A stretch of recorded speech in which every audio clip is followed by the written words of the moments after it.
온라인 쇼핑 자주 하십니까? 온라인.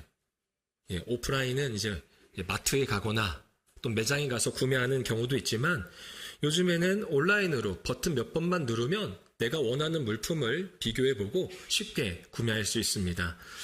저도 일주일에 한 온라인 쇼핑을 5건 정도 하는 것 같아요. 네, 5건 정도 하게 됩니다. 그래서 매장에 가면 이상하게 충동 구매를 하게 되더라고요.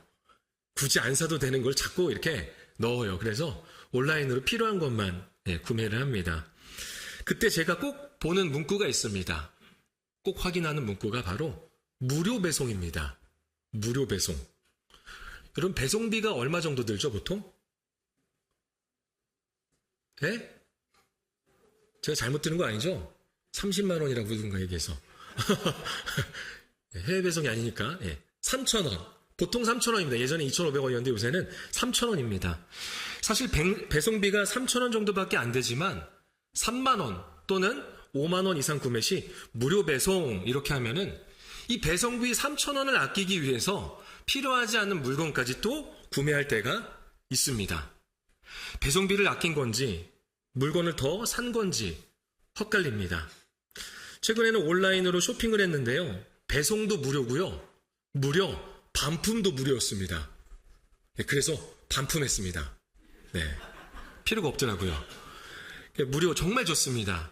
배송비뿐만 아니라 우리는 무료 배송뿐만 아니라 우리는 이 무료라는 말을 참 좋아합니다.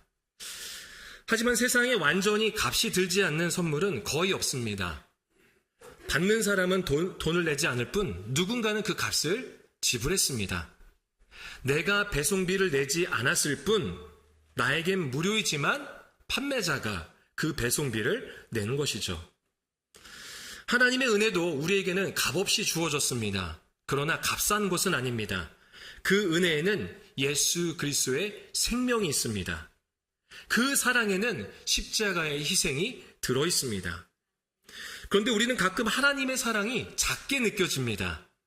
하나님께서 아무것도 주시지 않은 것 같습니다. 다른 사람은 많이 받은 것 같은데 나는 조금 받은 것처럼 느껴집니다. 그래서 우리는 더 달라고 외치죠. 더 달라고. 하나님 저 이것도 필요하고요. 이것도 필요합니다. 하나님 저 저것도 주시고 이왕이면 이것도 좀 충만하게 채워주세요.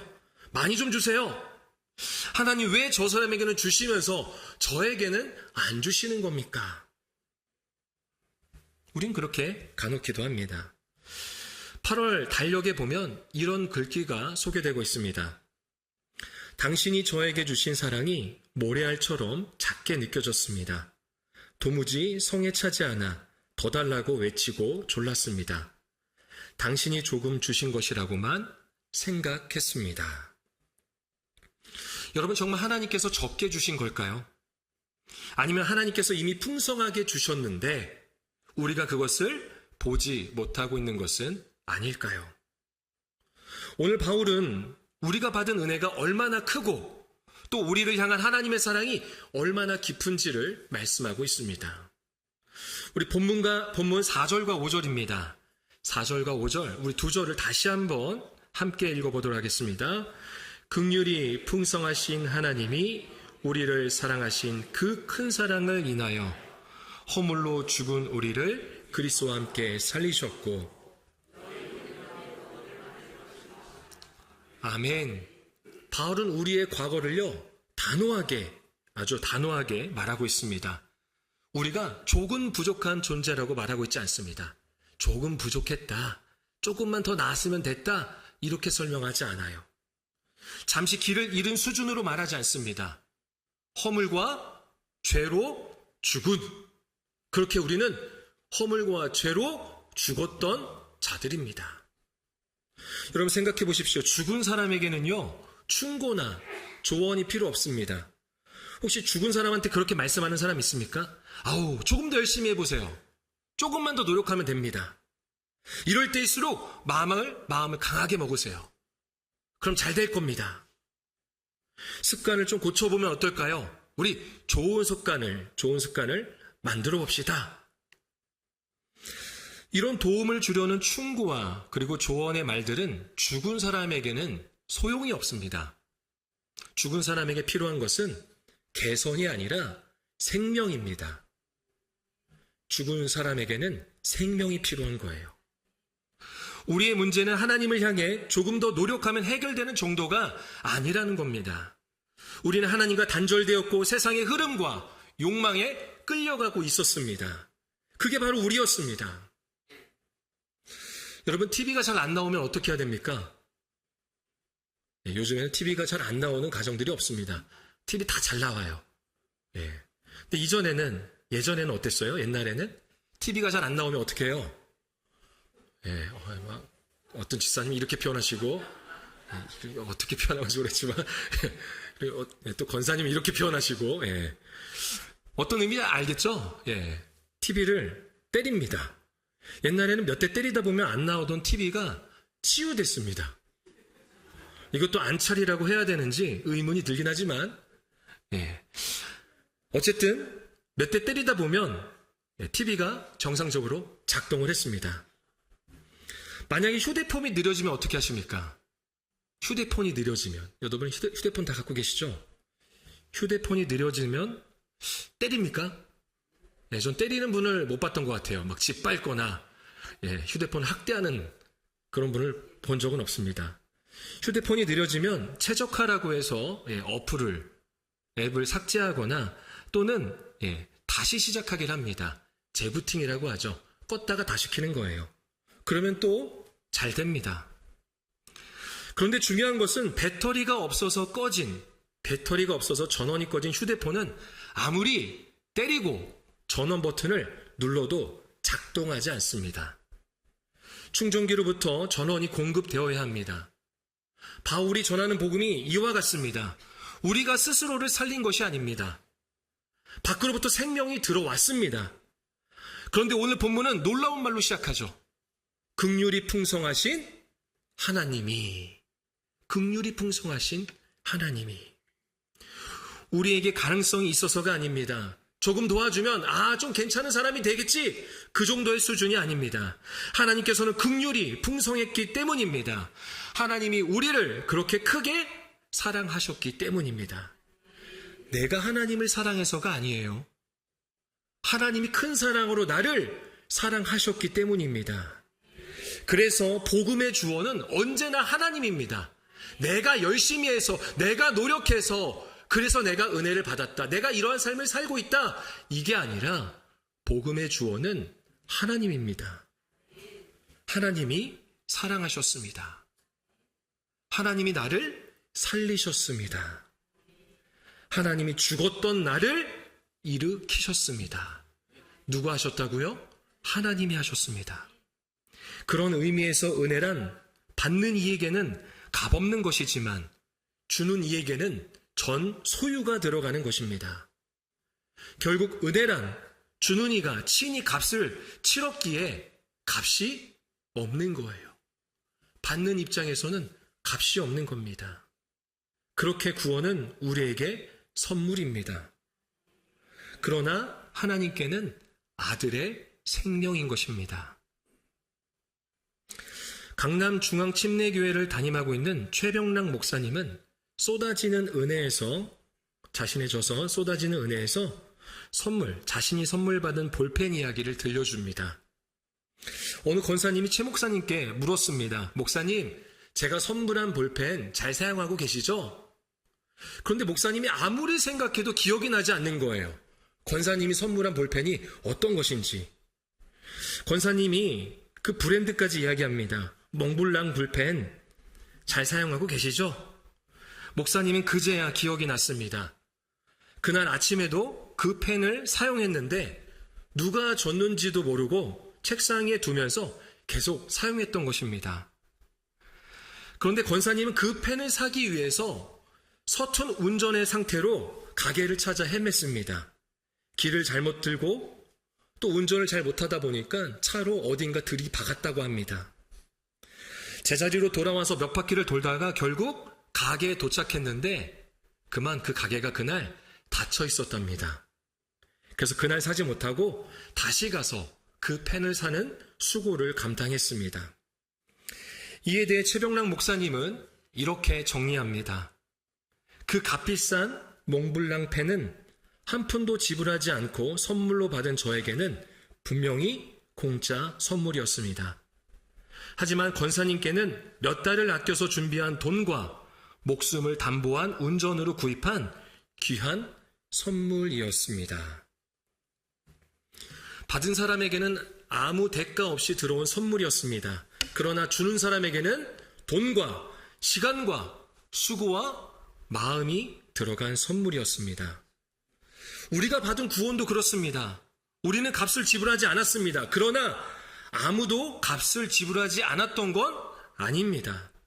예수님께서 그 값을 지불하셨죠.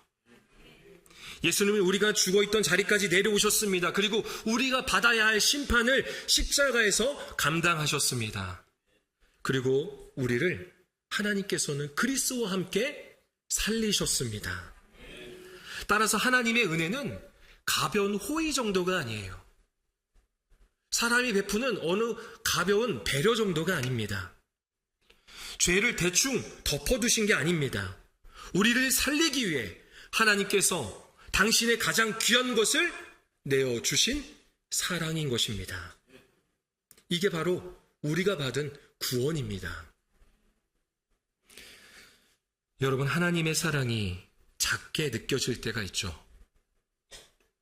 그러나 십자가를 바라보면 우리는 작다고 말할 수가 없습니다. 다른 사람이 누리는 것이 내게 없을 수 있습니다. 물론 내가 원하는 대로 상황이 풀리지 않을 수도 있습니다. 여전히 기도한 것이 아직 이루어지지 않을 수도 있습니다. 그러나 하나님께서 아들을 주셨다면 하나님은 우리에게 작은 사랑을 주신 게 아닙니다. 우리를 향한 하나님의 사랑은 우리의 형편으로 측량되거나 가늠되지 않습니다. 오직 그 사랑은 십자가로서 측량되고 십자가로서 가늠할 수 있습니다. 죽은 우리를 살리신 사랑, 이것이 끝없는 사랑입니다. 하나님의 끝없는 사랑이 우리의 모든 삶에 충만하기를 축복합니다. 이어서 에베소서 2장 8절과 9절입니다. 8절과 9절, 우리 두 절을 한 목소리로 읽도록 하겠습니다. 너희는 그 은혜에 의하여 믿음으로 말미암아 구원을 받았으니 이것은 너희에게서 난 것이 아니요 하나님의 선물이라.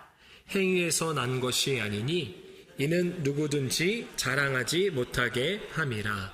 아멘. 구원은 하나님의 선물입니다.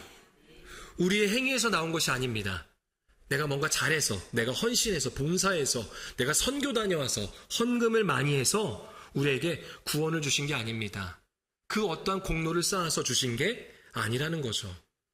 그래서 우리는 누구도 자랑할 수가 없습니다. 여러분 생각해 보십시오. 세상은 끊임없이 자격을 증명하라고 합니다. 우리의 자격을 증명하라고 해요. 점수를 보여달라고 합니다. 실적을 보여달라고 합니다. 구독자 수, 그리고 좋아요 수를 요구합니다.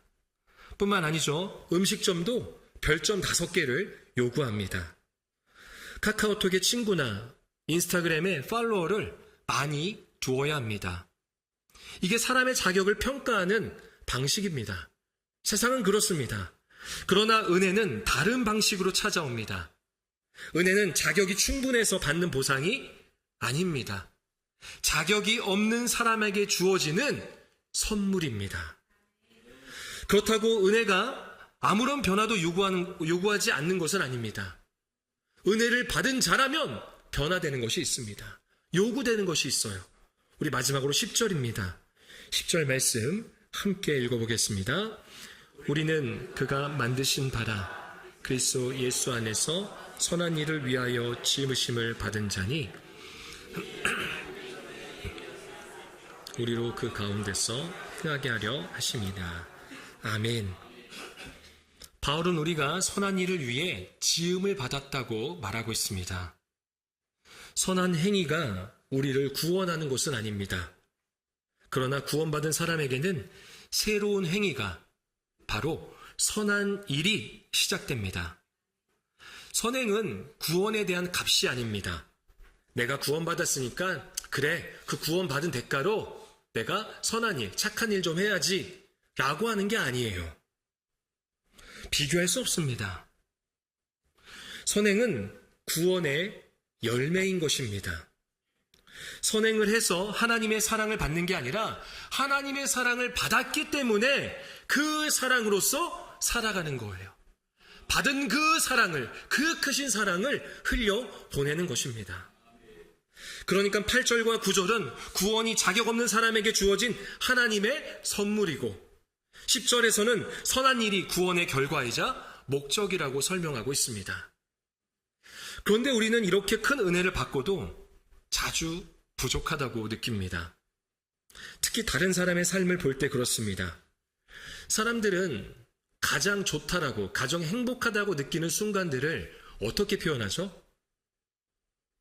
여러분 자주 보시잖아요. 사진으로 찍어서 SNS에 올립니다.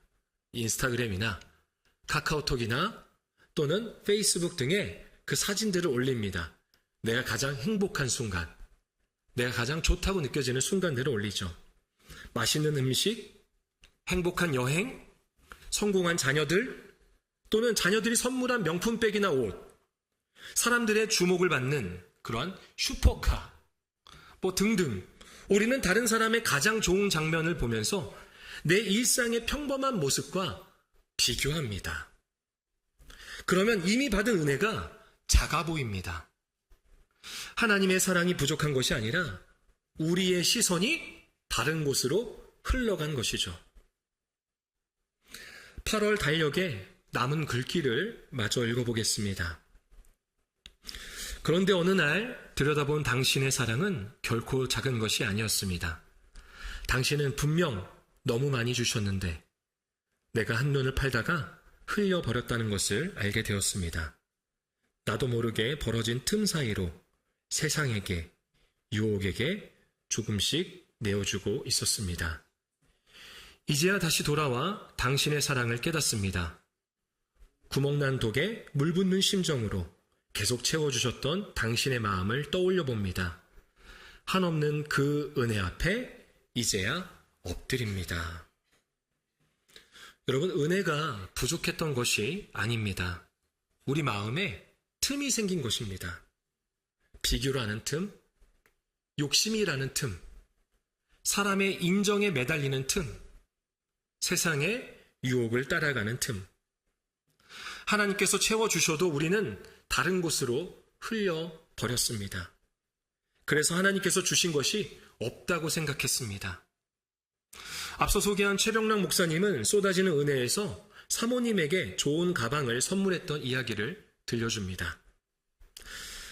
최 목사님의 사모님은 교회 건축을 위해서 결혼할 때 받은 귀금속을 모두 떼어놨다고 합니다. 그래서 오랫동안 변변한 반지 하나 없이 살아왔다고 합니다.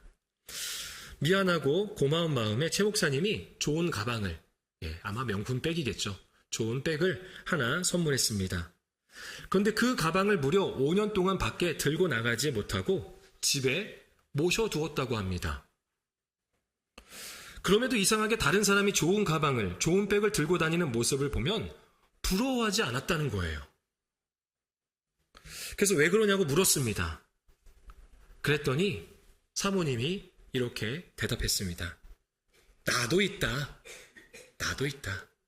그 백 안 부러워. 나도 집에 있어. 라는 거죠. 그러면서 최병락 목사님은 이렇게 이야기를 정리합니다. 큰 만족이 작은 불만족들을 모두 이기게 한 것입니다. 이처럼 큰 만족을 맛본 사람은 작은 불만족들에 연연하지 않습니다. 구원의 은혜를 깊이 아는 사람은요, 아무 어려움도 느끼지 않는 사람이 아닙니다. 부족함이 전혀 없는 사람도 아닙니다. 다른 작은 부족함이 삶의 주인이 되지 못하게 하는 사람인 거예요. 왜냐하면 이미 가장 큰 선물을 받았기 때문입니다.